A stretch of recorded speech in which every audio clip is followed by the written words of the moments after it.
আপনারা দেখতেই পাচ্ছেন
আমাদের এই পরিবেশের যে দায়িত্ব, তারা যেটা ভুলে যেতে বসেছে সেটা তাদেরকে আবার মনে করিয়ে দিয়ে পরিবেশটাকে সুরক্ষিত রাখতে সাহায্য করছে।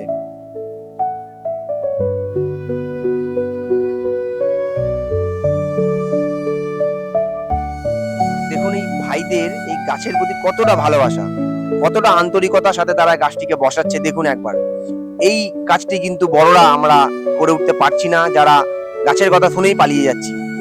উপকারিতা বা উপকার আমরা সবাই নেব, কিন্তু কেউই তার প্রতি উপকার করব না। এটিই এখন আমাদের লক্ষ্য হয়ে গেছে। আমাদের এখান থেকেই বেরিয়ে আসতে হবে এবং এইভাবেই আমাদেরকে ভালোবেসে নিজেদের প্রয়োজন বুঝে গাছের কথা ভেবে গাছ লাগাতে হবে, পরিবেশ বাঁচাতে হবে। আসুন আমরা সবাই মিলে এই কাজে ব্রতী হই।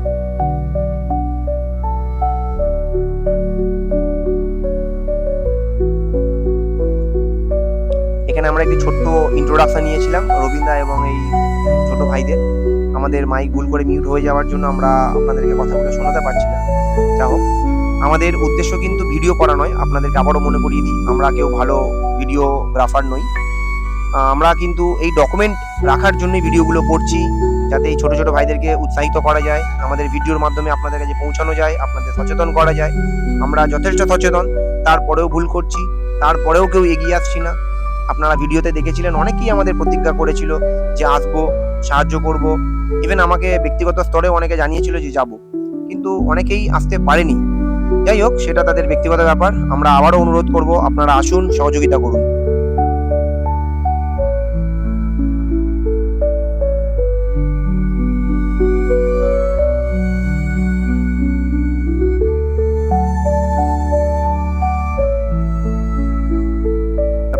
একটি বিশেষ কথা, দেখুন আমাদের এই গাছগুলো, কোনো গাছের এরকম পাতা আমাদের নষ্ট হয়ে গেছে বা কেটে গেছে, আমরা বুঝতে পারছি না কিভাবে হচ্ছে।